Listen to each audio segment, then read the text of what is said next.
Salam, everybody. Hope you're doing well. I'm back here with another episode of the Justice for All Now show.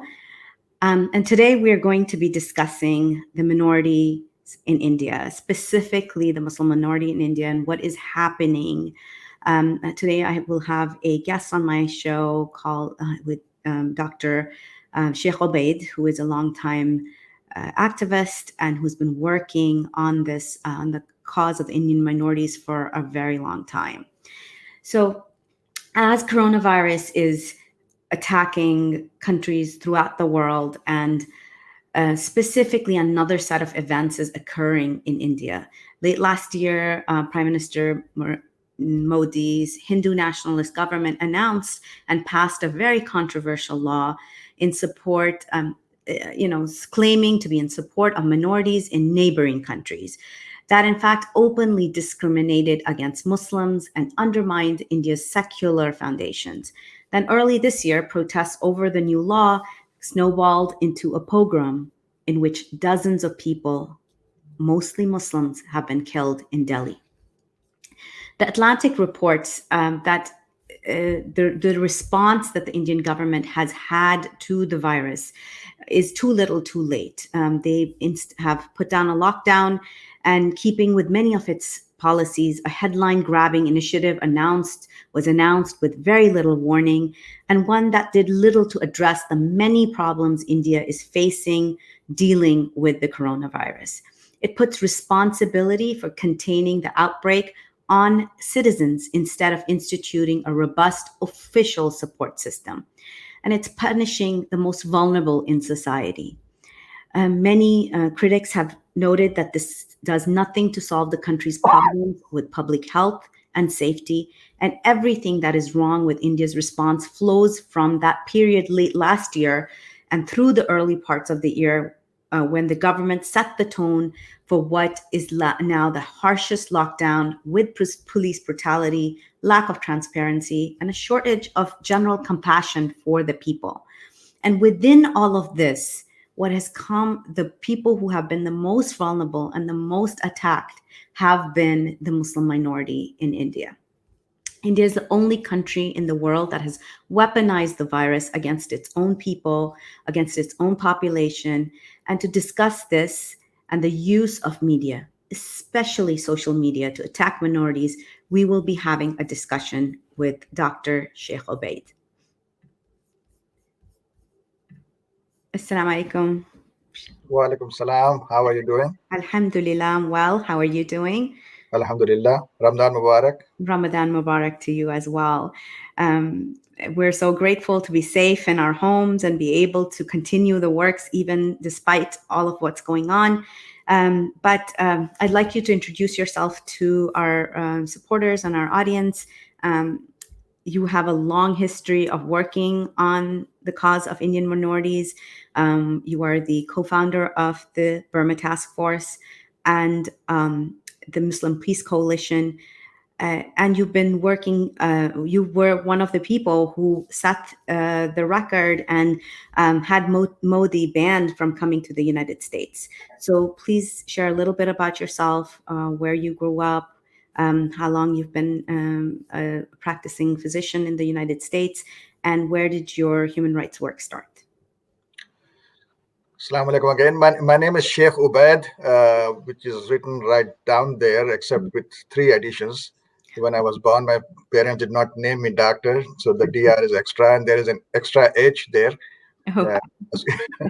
You can add as many H's, but Okay. it's hard to pronounce in English. So my name is Shaikh Ubaid. Okay. I'm a practicing neurologist who have recently, about 3 years ago, moved to Albany, New York, the capital of New York State.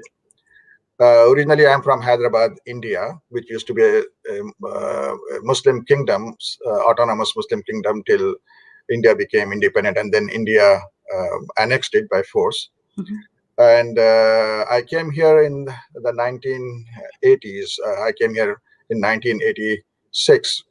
I was involved in some student activism while I was in the medical school. And after coming here, I got more active in activism. And India has been suffering many pogroms against Muslims. And in 1992, the famous Babri Masjid was demolished, and lots of Muslims were killed after that. So my activity level increased. But in 2002, when a pogrom was unleashed on the Muslims in the Indian state of Gujarat, where the BJP party was losing by-elections, and Modi was sent from the federal government to make sure that the state remains under the BJP controls. And he took advantage of the 2001 September 11th terrorist attack in New York. He thought that the world was not paying any attention, and he unleashed a pogrom and polarized the state. And since then, he won 3 elections in Gujarat as a chief minister. So we launched 2 organizations. One was called Iman Net, and Iman Net merged with 2 other Muslim organizations. All these 3 organizations had come up in response to the Gujarat pogrom and in response to the claim by the BJP that this was an experiment which was successful. BJP is the political front of RSS, which is a fascist organization. It was launched after his founder met with Mussolini around 1925. And later, when Hitler rose to power, they became fascinated with Hitler and almost worship him. You just have to read the books by Goldwalker, one of the earliest leaders of RSS, to see what their plan for India is. They said India belongs to Hindus. They say Hindi, Hindu, Hindustan. That means India is for Hindi-speaking Hindus. And we thought it was just a joke, but they have been on the rise because they have been slowly infiltrating the education department, changed the textbooks, history textbooks, infiltrated the police department, law enforcement department, and also infiltrated. I'm quarantined, so I'm in my bedroom, coming across to you. So sometimes people might come in. So if that happens, I will apologize. No, And the pogrom of 2002 was very disturbing. And that's why these 3 organizations were launched, and we merged and we launched an organization called Indian Muslim Council. And we knew what we were up against because thanks to the work and name of Gandhi and the work and name of Nehru, the first prime minister, India had enjoyed a very good reputation in the West. And Modi, whose party RSS had killed Gandhi, had actually been using the name of Gandhi and using the name, the good name that India enjoyed. And we knew how difficult it would be. So we decided to educate our Indian Muslims, fellow Muslims, and other non-Muslims from India, Americans in general, do interfaith work and launch a broad-based coalition. And this coalition helped us when we launched the movement that you referred to when Modi was being launched in the US as the next prime ministerial candidate for the BJP. So he was coming here. He was going to inaugurate a department, the university in California. He was staying at Waldorf Astoria. He was meeting with the businessmen. And we said, there's something going on here. This guy who just killed 2,000 Muslims and raped 500 women is now going to be the next leader who will be running in the elections for the prime minister. So we launched a movement, and his visa was banned. The first person in American history under the new law, which bans anyone who was involved in egregious violations of human rights. So Modi was that first person.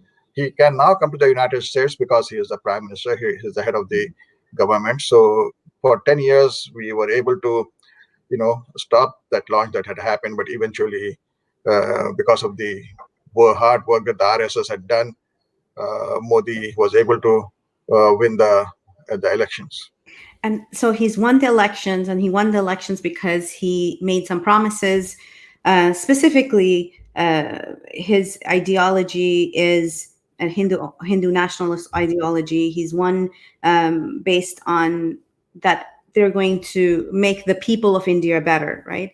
So now looking at the response to the coronavirus and what is happening in India right now, where the government is offering little in the way of a safety net. Only after the lockdown came into force and there's a growing outrage, did the finance minister actually announce an aid package, and it's about $22 billion value, which is very little compared to what others governments elsewhere have provided.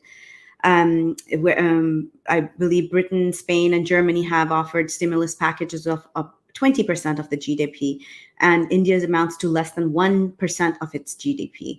And it says reading reports, we find that there's been no help for day laborers or other workers in similar unorganized sectors. It contains no measures for rice or wheat or and the actual amounts of support will last will be about like $7 a month perhaps for people. So how will the voters I mean, this, I'm sure this has infuriated the voters, and will continue to infuriate them. But as we watch this happening, we also watch the government um, weaponize this virus to divert attention from what is going on with the Indian economy and divert it and address, hold Muslims responsible. So I'd like to get your insight into what is, putting that um, in a way that we can understand it here sitting in the United States. For you to understand, you will have to just look at what ISIS did in Iraq and Syria and what Germany did, now what Hitler did in Germany. Mm-hmm. So this is a fascist movement. Modi came to power initially by saying, "Sabka Saath, Sabka Vikas." That means he will take everybody and will be focused on development, Mm-hmm. because India had been developing very fast under Manmohan Singh's government, Mm-hmm. the Congress government, and many people voted for him. But the fascists, the supremacists are crazy people. They don't do things which are logical, they seem to be. Mm-hmm. And initially, when people are brainwashed into supporting them, it takes a long, long time for them to realize. Till the very last minute, when most Germans supported Hitler. And the other thing that is very specific to this fascist, ultra nationalist, or supremacist movement is that uh, they not only go after and hurt those people and communities they are scapegoating, they do not hesitate to sacrifice their own community, because they think that their grandiose delusional plans are so important for their nation that any price is worth paying. So Modi, after coming, he did some funny thing called demonetization. Overnight, people could not use their currency notes, and small business suffered. And we thought, well, now people are going to not support him, but he won the elections again. And after winning the second elections, he had accelerated his anti-Muslim agenda. Uh, for RSS, the 20% people, uh, about 15 to 20% Muslims and their supporters, and then about around the same amount of Dalits are their biggest impediment in implementing their fascist agenda. So what's the best way? Just disenfranchise them. It's going to be very hard to kill all those 200 million Muslims, but start disenfranchising them. That's why he enacted those laws that you said, and in which people from Hindus from other countries can get the citizenship, but not the Muslims. So those Muslims who are disenfranchised have no remedy, whereas the Hindus who get disenfranchised can say, well, we are the citizens of next door countries, and they will get their citizenship back. And Dalits who get their citizenship back this way will not have the affirmative action program. Mm-hmm. So Muslims will be disenfranchised. Dalit will have the votes, but Dalit will not get the benefits that they were getting under the affirmative action program. So this is a very diabolical mentality that they have, and that is why when the coronavirus hit India, they were not prepared. Modi was busy wooing Trump, taking him around, showing him the biggest crowd that Trump, in his narcissism, wanted to see, supporting him. And then Modi also wanted to test the ground, so he unleashed a pogrom that you referred to in Delhi. More than 100 people were killed, mostly Muslims. And the Western media and Trump, who were there, did not show any, uh, uh, any reaction to that, and that emboldened Modi. And I was thinking that why, when the whole world and all the governments in the world have been busy coming up with the incentives to help their population, um, Modi was not. So I had come to a conclusion, I do not have proof to it, that they actually wanted to get herd immunity by sacrificing as many people as possible. Mostly, they thought that the poor people will die, and they do not have to spend any money Mm-hmm. to save. So that was, I think, was his mentality when he came up with, you know, that beautiful stimulus package.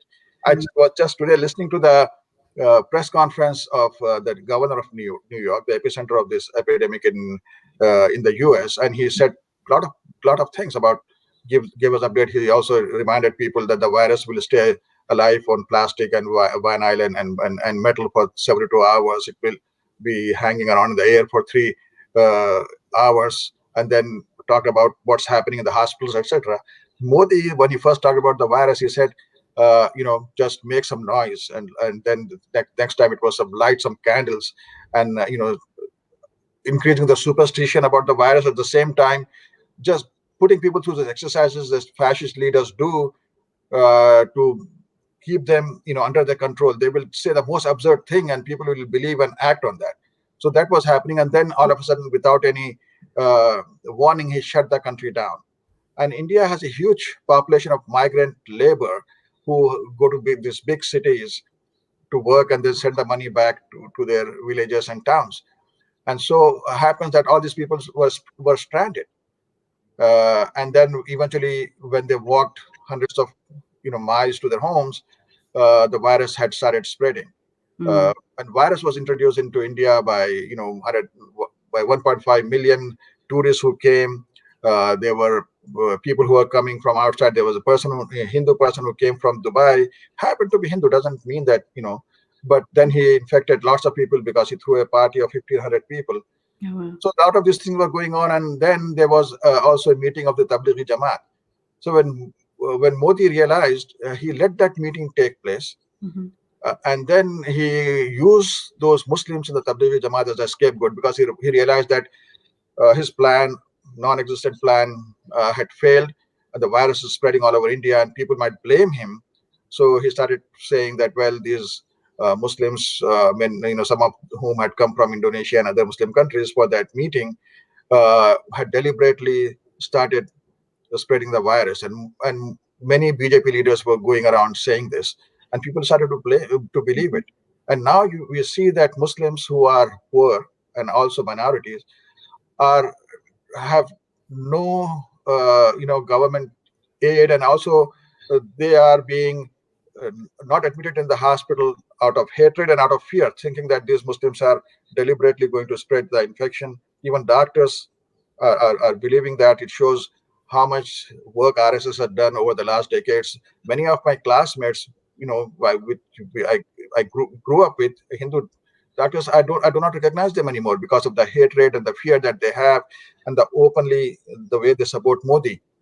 So I Uh, want to talk about this. So the point we have seen this, that now the point has come that there is editorials in the paper calling Muslim bad apples. There are signs outside hospitals saying we are not accepting Muslim patients. There is ads in the newspapers in major cities saying that we will not be accepting Muslim patients. We have also seen statements from doctors, which were later revoked, that in Gujarat, patients were being segregated according to their religion. So, and this is a result of everything that has transpired. But I would like to talk about how, in a country that large, how do these hateful messages and how do they spread so fast? And specifically, you had sent me this link to referring to the BJP IT cell. And I want to learn more about what is this BJP IT cell? How does it function? And if you'd hold on just a second, we'll show the clip of Amit Shah, who is the Interior Minister of India, and he's talking about this. And if I'd love it if you could translate what he's saying. Okay. So just give me a second while we bring up that clip.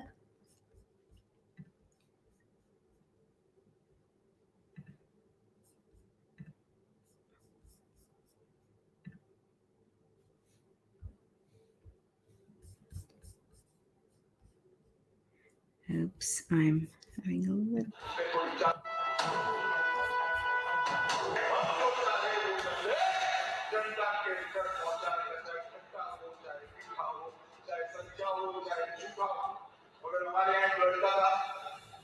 उसने थोड़ी चालाकी कर दी, बड़े शोक में message डाल दिया। आज अखिलेश यादव ने नेताजी को मतलब मुलायम को चाहा, अब मारा नहीं। नेताजी और अखिलेश जी 600 किलोमीटर दूर, मगर उसने डाल दिया और सोशल मीडिया की प्रदेश की टीम ने सबसे बगैर उसको पीछे भी डाल दिया, सब जगह कह रहे हैं। और जनता में भी एक ऐसा बेटा है जो पूजा करने वो हमारा क्या होगा वगैरह वगैरह वगैरह, महिलाएं भी टूट पड़ी। चल गया, ऐसा करना नहीं चाहिए, मगर उसने एक प्रकार का माहौल, काम तो है करने जैसा मगर करना मत, समझ में आता है।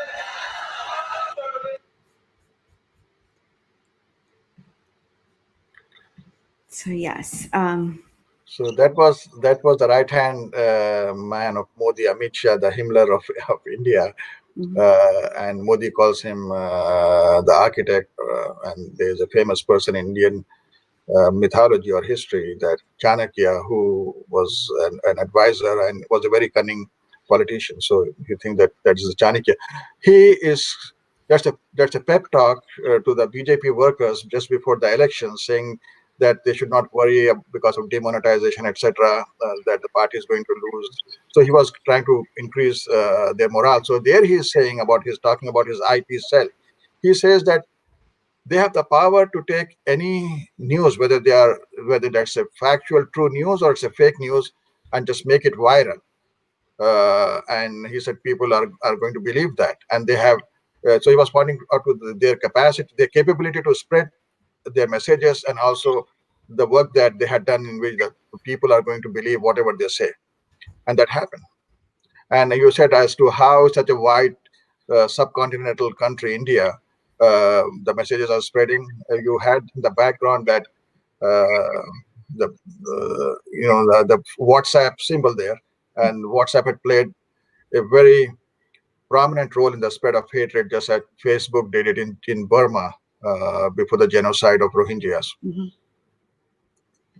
And so what you're saying is also shared in this the Wire newspaper, and shared this on their website as well. Real or fake, we can make any message go viral. Amit Shah to BGP social media volunteers.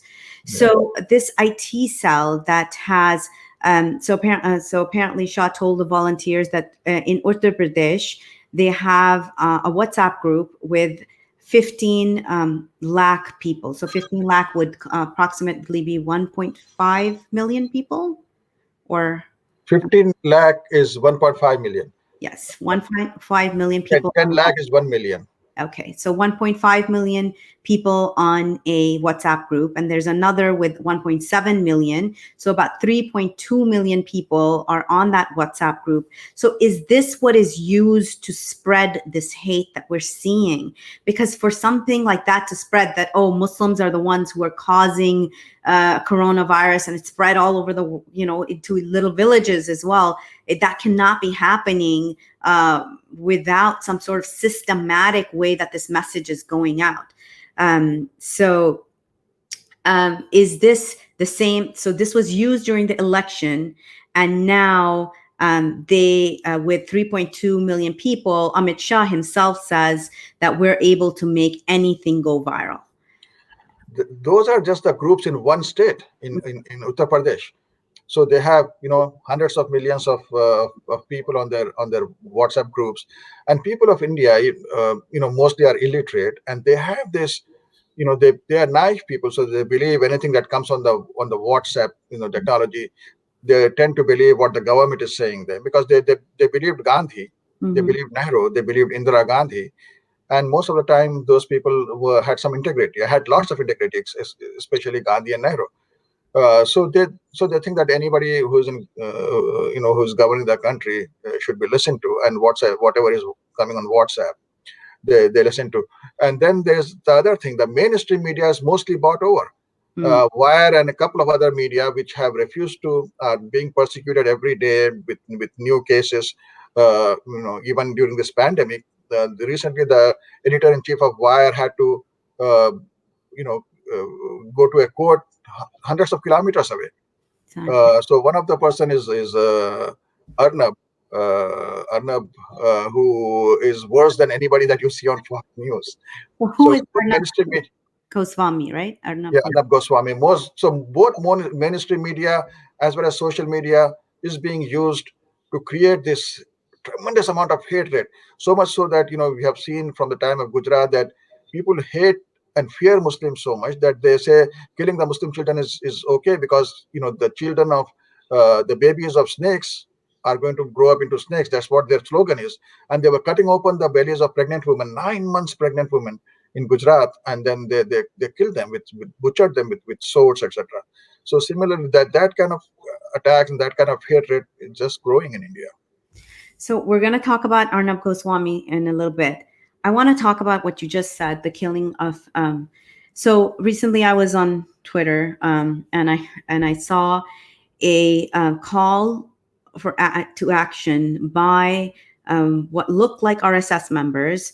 And they were all dressed in saffron and had huge swords on with them, and they have made a call that May 3rd, as soon as this lockdown is taken on, the lockdown is lifted and people are allowed to go back on the streets again, that people need to gather in parks and plazas, in any big major gatherings. And it was a call to Hindus that where has your manhood gone? And as soon as this comes out, we have to slaughter all Muslims. So these sort of messaging is consistently coming out on social media. So how fast has RSS grown? Because a lot of times people say, "Oh, what I don't know what you guys are going on and on about RSS. They're just an act, they just do calisthenics, or they teach us how to do yoga." And their branch here in the United States, they practice yoga and they do Raksha Bandhan with the police departments, and it's all like nice and friendly. And here, these are my and which is very different from Indians I've known and grown up with or been around. Their ethos is very different. So tell us more about RSS, because that's something that I believe a lot of people don't realize. There's 1,001 organizations were listed as terrorist organizations except RSS. So tell us more about RSS. As I said, RSS was launched exactly at the model of the fascist party, and then Nazi party became their model. So this extreme ultra-nationalism that Germany is only for for Germans and German race, and they are the most superior race. So India is only for Hindus, and they are the most superior race. When you combine that with religious supremacism that you saw in ISIS, so you have two huge evils coming together. Hmm. So that's what RSS is. They have that now. They are emboldened. So you have their videos in which they say how many millions of volunteers, trained volunteers, who know how to kill and fight, and how they are using guns. Some of their cells are using bombs. They have bombed and killed good police officers. They bombed the Samjhota Express, which was a train running between India and Pakistan, killing lots of Pakistanis in that.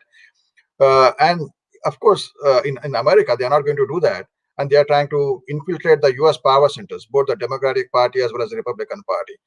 It's so surprising that Democratic Party, which is now leaning more towards progressivism because of what Trump has been doing, their candidate, Joe Biden's one of the campaign managers, is Amit Jani, who's very close to Modi's inner circle. Mhm. Uh, so you can see the infiltration. So what they do, that at the local grassroots level, they are very dedicated people. They go and work with the police departments, invite them to the social gatherings. Then they give tremendous amount of donations to the politicians. So the supporter of Trump is one such person. Leading that group is one such person. So they have India. Indians are one of the fastest growing groups in the US, and they are highly educated. All of us are highly educated, and we are very upwardly mobile. And a large number of Hindus who come into America are coming from the upper caste who have been thoroughly infected with this RSS virus. Mm. So they have been very successful in hiding their true colors and slowly, infiltrating. So not only the political system in the U.S. is corrupt, so you can buy votes and influence, but even these people are so cunning that even at the grassroots interfaith levels, where there will always be a chair for Hinduism, because everybody, Muslims have the chair, Islam has a chair, Buddhism has a chair, Christianity. So that chair is now being occupied in many places by the RSS folks. Imagine, will we Muslims allow ISIS supporters to represent us in the Mm. and will the others allow them to come in? But because RSS has been so thoroughly camouflaged and have taken over all the most of the Hindu temples here, Mm. that they are the one who are the only one talking about Hinduism in the U.S. So this is a cancer which is spreading very fast, and we have to educate our interfaith partners. And once we do that, once they realize these are the people who killed Gandhi, these are the people who are killing Christians and Muslims, and who want to make India Hindu Rashtra and have that this Hindu law where Dalits, the original inhabitants, the tribal Adivasis and the Dalits who are the outcasts, they will be the outcasts. They will be doing the menial labor and will have no rights and no, including the fundamental rights. So once they realize, once the good people realize that, we will start seeing successes in our struggle. So that also brings about the question, because we get this a lot too, right? We don't want to carry the burden, the guilt by um, you know uh, like that 1 degree of separation or that 6 degree of separation, where there are extremists in many religions, many faiths, like Buddhism. Our religion is oftentimes hijacked. So, and often the call is, where are the Muslims who will speak up against this, right? So, is that fair to make that call to Hindus who do not believe in this ideology, who are um, flabbergasted that their country has been overtaken by these folks, and a lot of times supplemented by money going out from the United States and funded by through funded through dollars, US dollars. So what would be your call to your former colleagues, to your friends, to people who you grew up with, who would possibly are offended that their religion is being hijacked like this? They, they should come out and do what Muslims are doing, and they should avoid the mistakes that the Muslims made. Mhm. Remember, sometimes we think that when you are in a minority, you are already being, discriminated against. So we will be able to manage our extremists. Don't talk about them. We will, and that's happened in the 90s. Mhm. There were group active in the youth when we were involved with Imam Abdul Malik Mujahid, the Bosnia Task Force, etc. We came across those kind of fringe groups. Mhm. So they are going to hurt you. So it is in the interest of every community to expose and marginalize the fringe groups and talk about them so that others also know. The other thing is, then you should also understand why the other people are a little scared, and you should try to convince them that, well, Islam doesn't stand for terrorism. Similarly, Hinduism is not. So you condemn it.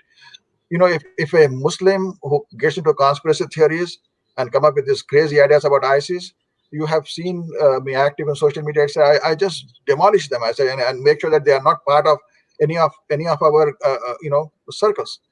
So if a Hindu is not going to condemn RSS, that's the first thing. That's the minimum thing that you can do, right? Whereas you see Muslims going and fighting against ISIS and getting killed, Muslim armies going and bombing ISIS and Al Qaeda. Where is the Buddhist army bombing the Buddhist terrorists in Burma? Where is the Indian army or Hindu volunteers fighting and making sure the RSS is eliminated? It's not. So, but at least condemn them. And there are a lot of, and we have been so successful because there are a lot of moderate Hindus who are good people, decent people, and also because they know what's going to happen to them. they have been standing with us. So make sure that those are the people who are going to be representing Hinduism. One of the first um, work on the Hindutva, which is the ideology of RSS, Hindutva, which is not Hinduism. Mhm. The spread of it was done by Rukmani Kalimaki. She is now one of the topmost journalists of New York Times. So when she was a junior journalist who had just come out of the journalism school and was working in a local Chicago area newspaper, Mhm. uh, I suggested to her to look at this issue because of her last name. She is of Romanian descent, but because of the last name, these Hindutva folks thought that she was a Hindu, and they took her into their meetings, etc. And she realized that all the Hindu Sunday schools were being run by these RSS folks because other Hindus are so much into the meeting the American dream that they are not offering or their free services and volunteering, whereas these dedicated RSS extremist terrorists had infiltrated and taken over, Hindu temples and Hindu Sunday schools. And then she went to India and she saw how the Hindu suicide squads are training, etc. So it came in. I think the name of the newspaper from northern Chicago was Herald, some Herald, which I forgot. So this has been a growing phenomenon, which American media should look into, should do do exposes on them, as well as I don't know what the FBI is doing about this. Interesting. So there were some. We do have the capability of our audience to ask questions. Okay. If you guys have questions, please post them in on the Facebook Live commentary, and we will take them as they come in.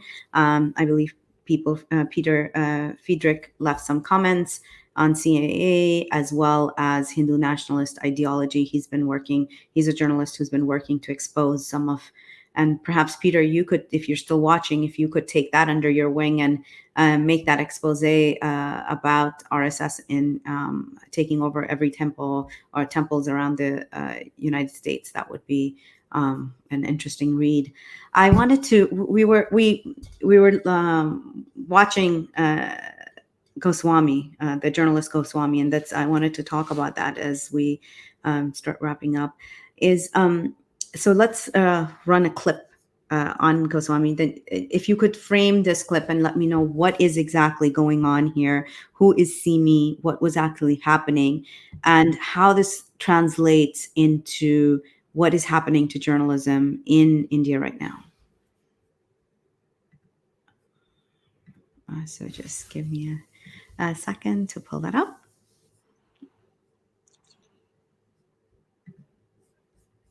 Well, you are doing that, and if Peter is there, I'm going to say hi to him. He's doing excellent work. Reading Times now, I thought it might be a good idea to watch the news hour because it might be one of his last primetime shows in a long time. His topic of discussion that day was it right for the 8 SIMI militants to be killed in the Bhopal encounter? And this is how he set it up. So, what was the SIMI? Could you tell me a little bit of background before we move on? SIMI was a student organization, Student Islamic Movement of India, who wanted to spread Islam in India and want to eventually make India, a Muslim state, like many Christian churches are saying and doing. So RSS started to, RSS, which has infiltrated in the Indian intelligence agencies, started using SIMI as a scapegoat, banned it, and that happened like 30 years or so ago. And every time they have to put anybody who's getting active, if they don't like him or her, they put the label of SIMI and put them in jail under just draconian laws. And their 30, 40 years of their lives are lost by the time they come out. And Goswami runs a very popular news hour show on which channel? At that time, he was with, I think, Times of India, and he was leaving it. We thought that that's a good riddance, but he was leaving that channel to launch his own channel with all this tremendous amount of money that the supporters of Modi have, this businessmen, the multi-billionaires in India, who have now bought over everything. They helped him. One of the BJP member of parliament is his partner, and he is the co-owner of a new channel, Republic TV, which is, worse than anything that you see in the US right-wing media. Okay.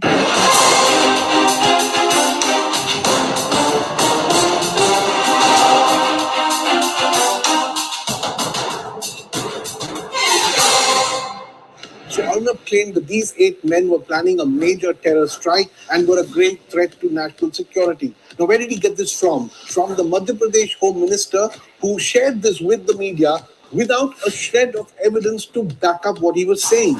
Yet, Arnab presented this to his audience as the truth. Why? To justify the encounter. But does a news journalist mislead his audience in this manner? No. To the first question that Arnab asks of those who were critical of the Bhopal encounter.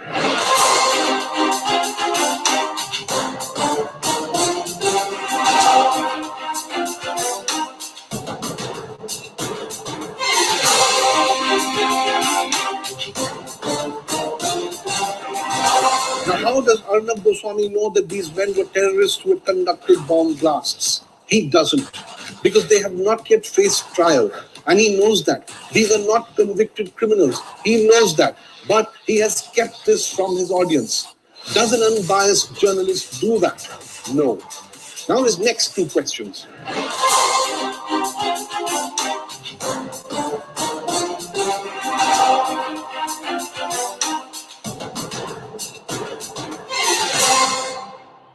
Here's a counter question.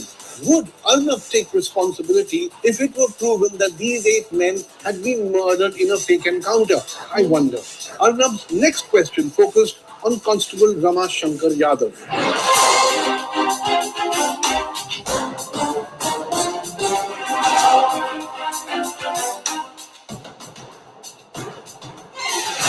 Why does Arnab assume that the killing of Constable Yadav would not shock those who are criticizing the encounter? It shocks us all. The men who slit that man's throat should be brought to justice, but not executed, as Arnab Goswami wants. Sadly, the evidence that would show Constable Yadav being killed, the CCTV footage inside the jail, we're told the CCTV footage does not exist. The CCTV cameras in the jail were not working. And Arnab Goswami swallows that glaring lie. For him, SIMI equals terror equals punishable by death. No questions asked, no need for a court trial. Not even when the STF chief of Madhya Pradesh conceded that these men had no arms on them. Arnab Goswami does not seem to see the need to ask, why were these men not asked to surrender? What danger did these 8 unarmed men present to 25 armed personnel of the Madhya Pradesh STF? Was killing them the only option available? The nation wants to know, but it seems Arnab Goswami does not want to know, does not want to tell the truth anymore. And that, for all of us, is dangerous. Yeah. So,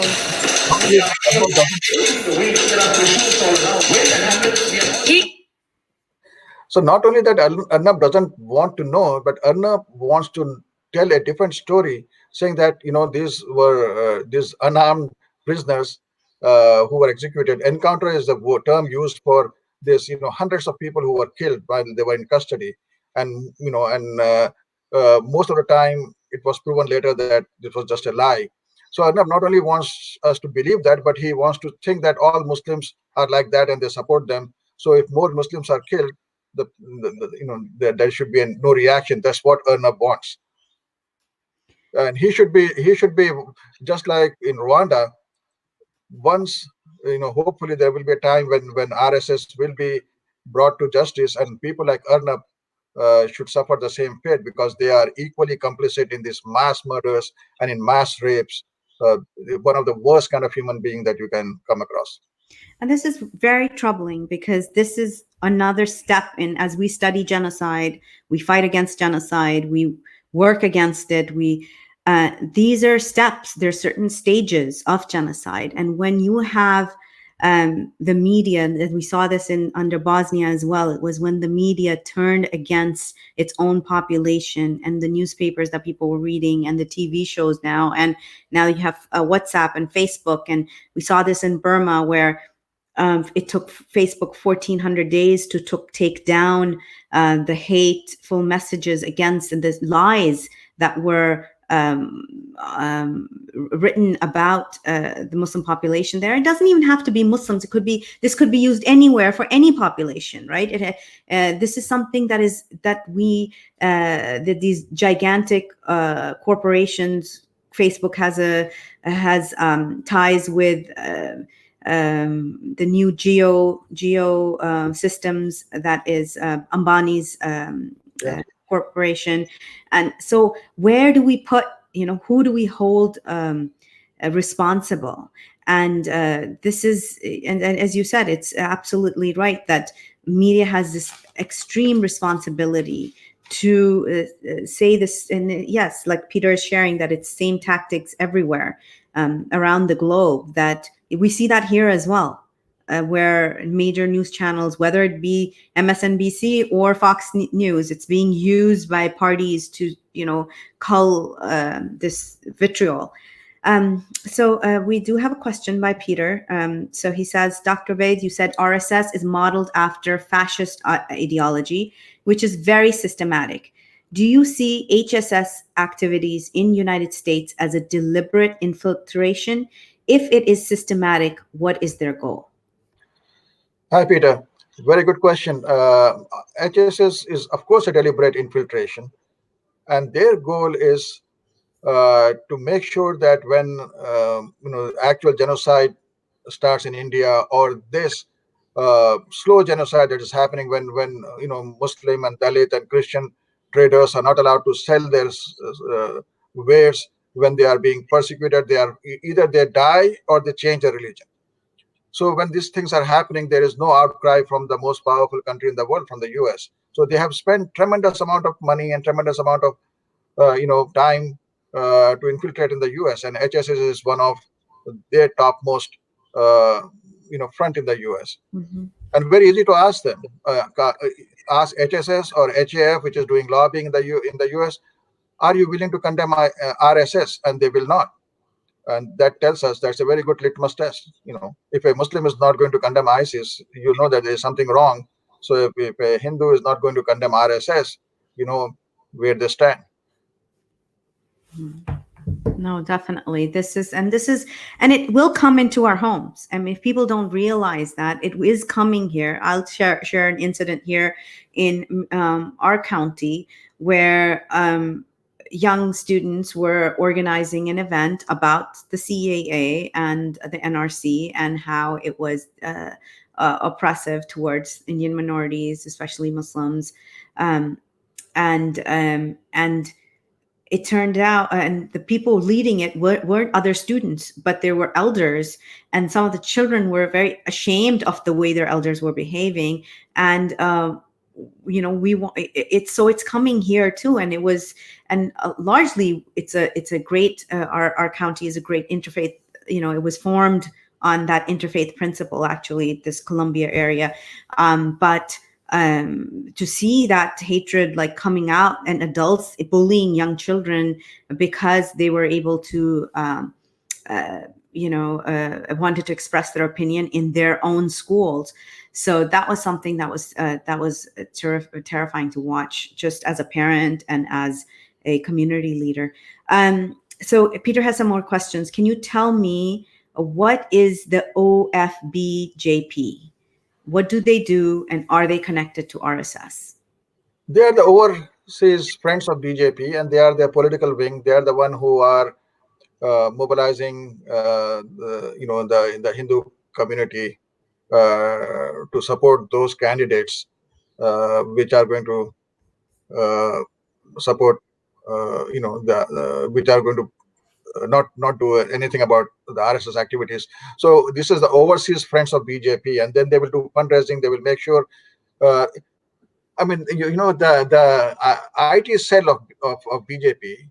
There was tremendous amount of input from the people who learned how the Republican Party and how other political parties, and similarly, some of them had studied how Netanyahu had run very successful campaigns. So from two major countries, from Israel and from the US, BJP works closely with the right wing, and they get this expertise and they implement it in India. He's asking, are they foreign political parties operating in the United States? I do not know the legal framework of that, but of course they are a foreign political party operating in the US. I do not know if they are registered or not, but of course that's what. Farad, then, if they're Do you know if the foreign agents So registration? if they are just doing, supporting BJP, which BJP is not illegal, so maybe, but doing I fundraising don't and believe all that that. you have to be illegal to, if you are anybody who is acting, and you don't even have to be paid by them. Okay, If you are acting on the behalf of a foreign government, then you have to be registered under the FARA Act.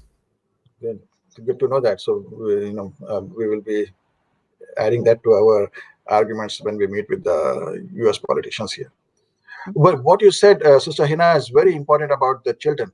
We have a big light at the tunnel because the children in America are taught that the things that were done in the past, slavery, the eradication of the Native Americans, Mhm. Jim Crow laws, anti-Semitism, Islamophobia, they are all bad things. And most of the children grow up and they accept these facts and they are more pro-human rights, whereas in India it's just the opposite. The more you learn the history, the more. So if we just stop the inflow of RSS people coming to America, just like American embassies and consulates, they make sure that nobody who supports Al-Qaeda or ISIS, nobody who supports at one time Communist Party should come to here. Nobody who supports the Buddhist extremists in Burma should be allowed to come here. Nobody who supports the JDL or Kahane or Kach or Kahane Khai from Israel should be allowed to come here. Similarly, nobody who supports RSS should be allowed to come here. And the Hindu community here will be eradicated of these, recurrent waves of virus infection. And their children, they are good kids. You have yourself seen. They feel really ashamed of what their parents are saying and doing.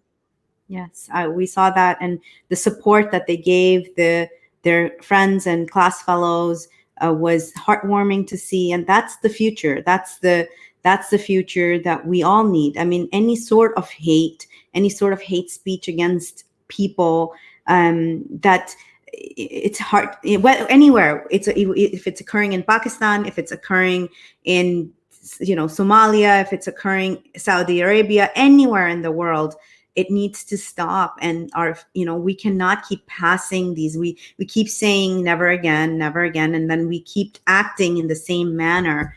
And that is this is something we hope for the future, and we pray for the best. And this is something that I feel like even within our a lot of times in Muslim families too, we teach children the five pillars of Islam. Like, we teach them to pray, we teach them to go to Hajj, but we don't teach them the prophetic mission of Qist. We don't teach them how to fight for justice for whomever, even against your own selves, right? That is a in Allah subhanahu wa ta'ala, like, God has given us that mission, that when you stand for justice, even against yourself. So it would be wonderful for the next generation of people, of our children, to take that mission forward. Well, it's been a great conversation, and we hope we just started this show, and we hope to take it forward. We want more discussions on these topics, because unfortunately we see a lot of discussion elsewhere, but it's never framed in a way that we can understand sitting over here. So this has been enlightening. Thank you so much for being, and I know it was a very short notice too. So thanks, Peter. That means a lot coming from you.